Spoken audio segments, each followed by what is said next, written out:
Hello everyone, welcome to Uttam's academy. మరి ఈరోజు ఈ యొక్క కరెంట్ అఫైర్స్లో భాగంగా ఇజ్రాయిల్ సరికొత్త ఆయుధాన్ని ప్రయోగించింది, తయారు చేసుకోవడం జరిగింది. దాని పేరే ఐరన్ బీమ్. కొత్తగా ఉందనుకుంటున్నారా? గతంలో ఎప్పుడైనా సరే ఐరన్ డోమ్ విన్నాం. ఇప్పుడు సరికొత్తగా ఐరన్ బీమ్ అనే రక్షణ వ్యవస్థను ఏర్పాటు చేసుకునింది ఇజ్రాయిల్. ప్రపంచంలోనే మొట్టమొదటిసారిగా అమెరికాను కాదని, చైనాను కాదని, రష్యాను కాదని, మరి ప్రపంచంలో మొట్టమొదటిసారిగా ఐరన్ బీమ్ అనే రక్షణ వ్యవస్థ ఏర్పాటు చేసుకుని అతి తక్కువ ఖర్చుతో మరి తనకు శత్రు దేశాల నుంచి వచ్చే విమానాలు అయితేనేమి, రాకెట్స్ అయితేనేమి, గాల్లోనే ధ్వంసం చేసి పడే సత్తా ఉన్నటువంటి ఐరన్ బీమ్ను ఇజ్రాయిల్ ఎవరు తయారు చేసుకోవడం జరిగింది. మరి చేసుకోవడం కాదు, అనౌన్స్మెంట్ కూడా చేయడం జరిగింది. ఇది మేము ప్రయోగించాం, సక్సెస్ అయింది అని కూడా చెప్పడం జరిగింది. మరి ఈ వీడియోలో అసలు ఐరన్ బీమ్ దానికి ప్రత్యేకత ఏమి, ఎంత ఖర్చు అవుతుంది, ఎట్లా పనిచేస్తుంది, ఇవన్నీ కూడా మనం ఇక్కడ చూడబోతున్నాం. ఎందుకంటే రాబోయే ఎగ్జామినేషన్లో ఇవన్నీ కూడా మనం ఖచ్చితంగా అడగబోతూ ఉన్నారన్నమాట. మరి చూస్తే శత్రు దేశాల యుద్ధ విమానాలపై క్షిపణులను ప్రయోగించకుండా, చూసారా, శత్రు దేశాల యుద్ధ విమానాలపై మిసైల్స్ ప్రయోగించకుండానే నేరుగా లేజర్ కాంతి పుంజాన్ని ప్రయోగించి, కేవలం లేజర్ ద్వారానే శక్తివంతం లేజర్ ప్రయోగించి తీవ్రత విద్యుత్ తరంగాలు ప్రసరింపజేసి దాన్ని ధ్వంసం చేసి పడేస్తారు అన్నమాట. అంటే తమ దేశంలో అది పడుకోకుండానే, మిసైల్ పడుకోకుండానే గాల్లోనే ధ్వంసం చేసి పడే శక్తి ఉన్నటువంటి శక్తివంతమైన కాంతి పుంజాన్ని అది రిలీజ్ చేసి తునాతురులు చేసి పడేస్తుంది అనమాట శత్రు యొక్క విమానాలను, క్షిపణులను కూడా. మరి అత్యంత ప్రభావవంతంగా ఇది పనిచేస్తుందని సమరక్షేత్ర అంటే యుద్ధ క్షేత్రంలోనూ కూడా దీన్ని ప్రయోగించి విజయం సాధించినట్లు ఇజ్రాయిల్ ఈరోజు పేర్కొంది. దీనికి పేరే ఐరన్ బీమ్ అని పేరు పెట్టింది. ఐరన్ బీమ్ మనం చూసాం, ఐరన్ డోమ్ చూసాం. సో మొత్తం ఒక చిన్న కంట్రీ అయినప్పటికీ, చుట్టూ తనకి శత్రు దేశాలు అయినప్పటికీ, అనేక దేశాలు యుద్ధాలు చేస్తూ ఉంది ఇజ్రాయెల్, అయినా కూడా అన్ని చోట్ల సక్సెస్ సాధిస్తూ ఉంది. అటువంటి ఇజ్రాయెల్ దేశం ఐరన్ డోమ్ ఏర్పాటు చేస్తుంది, డోమ్ లాగా కాపాడుతుంటుంది.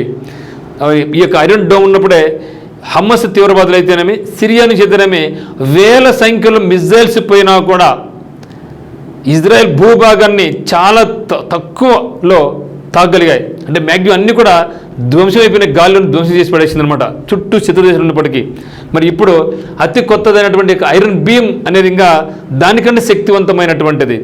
మరి ఐరన్ బీమ్ వచ్చింది కదా అనేసి ఐరన్ డోమ్ను పక్కన పెట్టడంలా. సో ఐరన్ డోమ్తో పాటుగా ఐరన్ బీమ్ కూడా ఇది ఉంటుంది అని తెలియజెప్పిందనమాట. మరి ఎందుకంటే పక్కనే ఇరాన్తో ఫైట్ చేస్తుంది, హమస్తో అంటే పాకిస్తాన్లోని హమస్ తీవ్రవాద సంస్థతోనేమి, సిరియాతో అయితేనేమి, ఇవే చాలా దేశాలతో ఇది ఫైట్ చేస్తుందన్నమాట. ఈ కోవలో చేసుకోవడం జరిగింది. శత్రు సేనల డ్రోన్ల దండును ఒకేసారి వందలాది చిన్నపాటి క్షిపణులతో నేలమట్టం చేస్తుంది. ఓకే, సో నేలమట్టం చేసే ఐరన్ డోమ్ గగనతల రక్షణ వ్యవస్థతో ఇజ్రాయిల్ ఇప్పటికే ఆధునిక తరం ఎయిర్ డిఫెన్స్ సిస్టంలను మోహరింపుపై పైచేయి సాధించింది. వందలాది హమస్ రాకెట్లను గాల్లోనే తుత్తునిది చేసినటువంటి ఐరన్ డోమ్ ఇప్పటికే తన సత్తా చాటిందనమాట.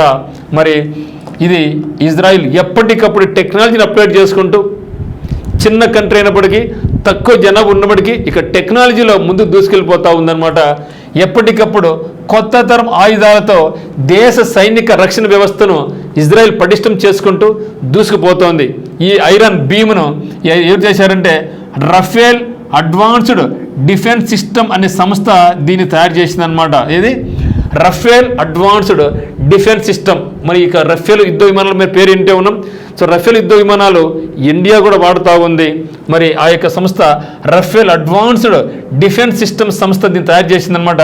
మరి ఇక ఐరన్ బీమ్ యొక్క ప్రత్యేకత ఏమంటే కేవలం $2 ఖర్చుతో, చూసారా, కేవలం $2 ఖర్చుతో, అంటే $120 కేవలం $2 ఖర్చుతోనే శత్రు విమానాలను, రాకెట్లను నేల కూల్చుతుంది. అతి తక్కువ ఖర్చు కదండి, $2 అంటే ఎంత నథింగ్. మరి వచ్చే శత్రు దేశం నుంచి వచ్చే క్షిపణులు విమానాలు ఎంత ఖరీదైనటువంటివి, అటువంటి వాటిని కూడా కేవలం $2 ఖర్చుతో శత్రు విమానాల నుండి ధ్వంసించి పడేస్తుంది అనమాట.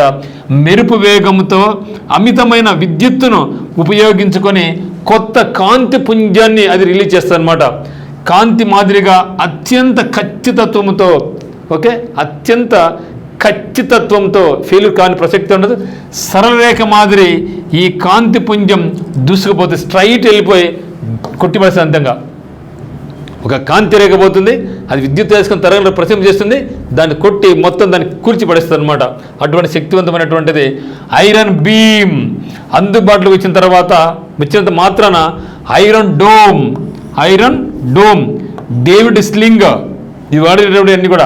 So iron dome, David sling, arrow system వంటి గగనార్థాల రక్షణ వ్యవస్థలను పక్కన పెట్టబోదు.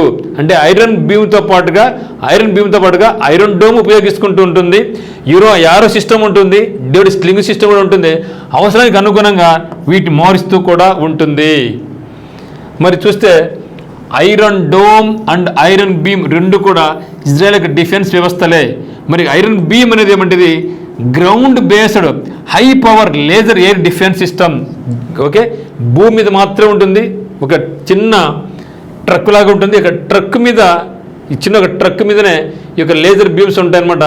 శత్రు దేశాల నుంచి ఏదో సరే విమానం కానీ మిజైల్ వచ్చిన వెంటనే ఆటోమేటిక్గా అది రియాక్ట్ అయిపోయి తన యొక్క రేస్ను వదిలి దాన్ని ధ్వంసించి పడేస్తారన్నమాట. చూసారా, అంటే రాను రాను యుద్ధాలు అనేటివి మొత్తం టెక్నాలజీతోనే. ఒకప్పుడు సైనికులు అనేది, ఇప్పుడు సైనికులు కాదు, టెక్నాలజీ ఏ దేశంలో బాగుంటుందో వాడే ఇప్పుడు పోతుగాడు మొనగాడు అని చెప్పొచ్చు మనం. మరి గ్రౌండ్ బేస్డ్ అనమాట ఇది.